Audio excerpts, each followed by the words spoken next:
1992 대구 소년에서 국민 가수까지 김용빈 성장 스토리. 한 사람이 무대에 오른다. 조명이 천천히 호흡을 맞추듯 밝아지고 관객석의 숨소리까지 낱낱이 들리는 순간 그의 이름이 스크린에 번쩍 새겨진다. 트로트계에는 빛나는 이름이 수없이 많지만 유난히 관객들의 심장이 먼저 반응하는 이름이 있다. 김용빈. 누군가는 그를 트로트 황태자라 부르고 또 누군가는 세대 교체의 상징이라고 말한다. 그러나 그가 부르는 노래는 호칭보다 앞서 사람을 건드린다. 과장된 손짓 없이, 격한 춤 없이 목소리만으로 장르의 호흡을 다시 정렬시키는 묘한 힘. 그의 성장기는 결국 한 소년이 음악을 통해 자신을 구하고 다시 그 목소리로 다른 사람들을 끌어안는 이야기다. 1992년 대구. 따스한 바람이 미용실 유리문을 흘러들면 드라이기 소리 사이로 트로트 선율이 묻어나던 공간이 있었다. 할머니가 운영하던 그 미용실은 소년에게 첫 번째 콘서트장이자 음악 학교였다. 아침엔 라디오에서 흘러나오는 고전 트로트의 장단을 흥얼거렸고 저녁이 되면 손님들이 떠난 의자에 올라서서 혼자만의 앵콜 무대를 열었다. 노래는 장난이었다가 습관이 되었고 어느 순간 삶의 호흡이 되었다. 초등학교 6학년 남민수 가요제 대상. 상패가 손에 쥐어지는 순간 어린 소년의 일기장에는 짧은 문장이 적혔다. 노래하는 사람이 되고 싶다. 그 다음 문장에는 이미 미래형 동사가 나와 있었다. 나는 노래하는 사람이다. 10살도 되기 전부터 무대를 수백 번 소화했다는 기록은 숫자 이상의 의미를 품고 있다. 무대는 아이를 재빨리 어른으로 만든다. 마이크를 드는 매 순간 그는 관객의 표정과 호흡을 읽는 법을 배웠고 조명 아래서 자신의 심장을 다루는 법을 익혔다. 어린 나이에 익힌 담백한 창법은 화려한 기교 대신 이야기를 전하는 쪽으로 자라났다. 그래서 그의 노래는 곧잘 발라드처럼 들린다. 꺾기의 눈부심을 과시하기보다 단어 하나에 체온을 얹고 호흡 하나로 문장을 밀어 올린다. 전통 트로트의 미학을 현대의 감각으로 다듬는 일. 그는 오래된 노래 속의 먼지를 털어내고 새 빛을 입힌다. 봄날은 간다 같은 고전도 그의 목소리를 통과하면 현재형이 된다. 오래된 멜로디가 새로 눈뜨는 장면, 거기서 관객은 트로트가 이렇게 섬세하고 깊은 장르였나 하고 고개를 끄덕인다. 그러나 성장의 곡선이 항상 상승선만 그리진 않는다. 중학교를 마친 뒤 그는 더 넓은 바다를 향해 등대를 좇듯 일본으로 건너갔다. 언어의 벽, 낯선 골목, 무대 뒤편의 고독, 그리고 변성기라는 생물학의 시계가 동시에 몰려왔다. 고음은 날개를 접었고 낮음은 낯설었다. 머리로는 이해했지만 몸이 따라주지 않았다. 무대가 두려워졌고 손끝이 떨렸으며 어느 밤엔 얕은 숨이 가슴을 죄었다. 공황. 사람들 앞에 서기만 하면 세계가 흔들렸다. 그렇게 7년의 공백기가 그의 연대기에 들어왔다. 누군가에겐 멈춤이었지만 그에게는 침잠이었다. 노래가 사라진 시간에도 음악은 살아있었다. 그는 매일 작은 공책에 노트를 남겼다.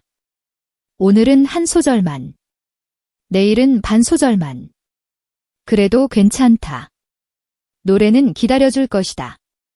다시. 그 단어는 힘이 세다. 언젠가 작가가 건넨 권유, 다시 무대에 서보지 않겠느냐는 한 문장이 거대한 문을 열었다.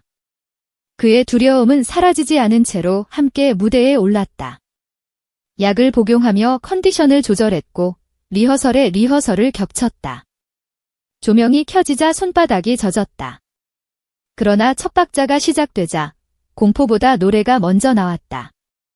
경연 프로그램의 카메라는 그의 떨림과 단단함을 동시에 포착했다. 대국민 응원 투표에서 몇 주째 정상을 지키는 동안 그는 스스로를 설득하는 법을 배웠다. 나는 다시 노래할 수 있다. 최종 무대의 마지막 호흡에서 그는 자신에게도 관객에게도 그렇게 말했다.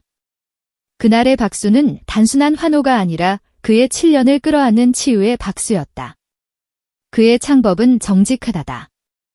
요란하게 꺾지 않고 기교를 과시하지 않는다. 대신 한음 한음의 길이를 정확히 재고 감정선을 절제해 깊이를 만든다.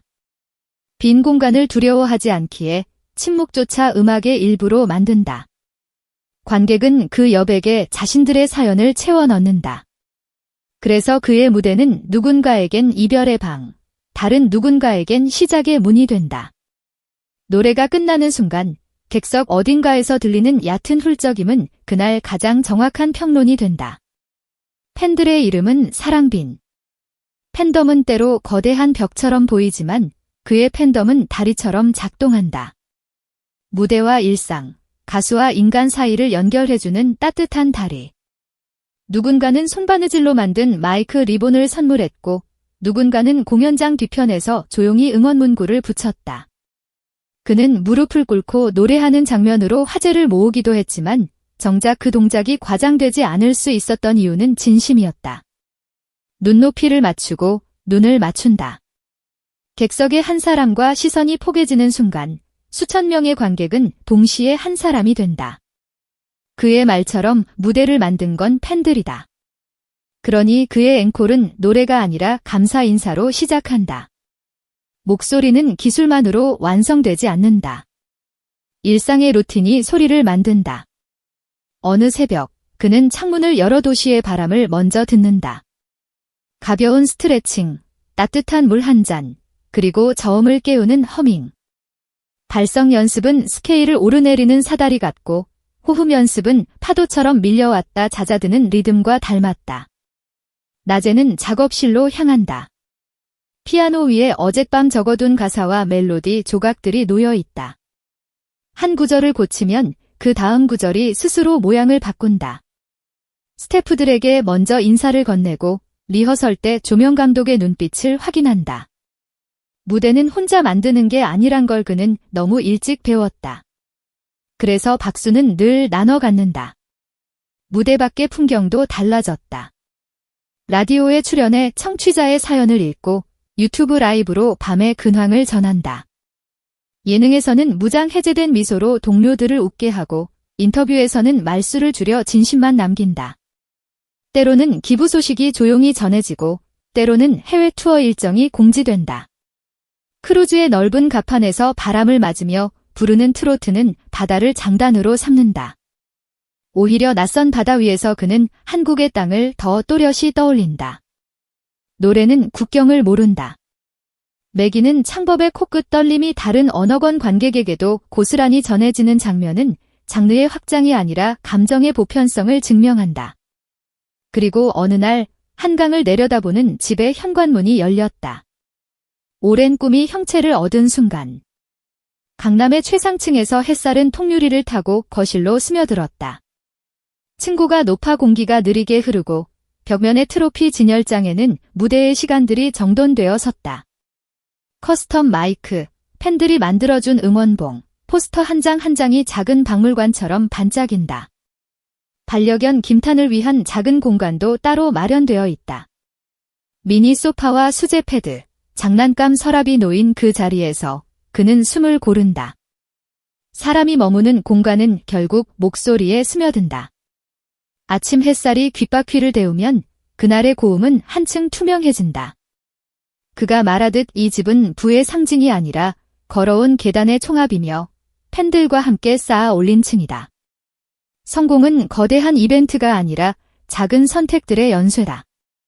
인기의 파도를 타는 대신 그는 호흡을 다듬는 선택을 반복했다. 소리를 앞세우는 대신 말을 고르는 선택을 반복했다. 무대에서 자기 자신을 내세우는 대신 관객의 기억을 불러내는 선택을 반복했다.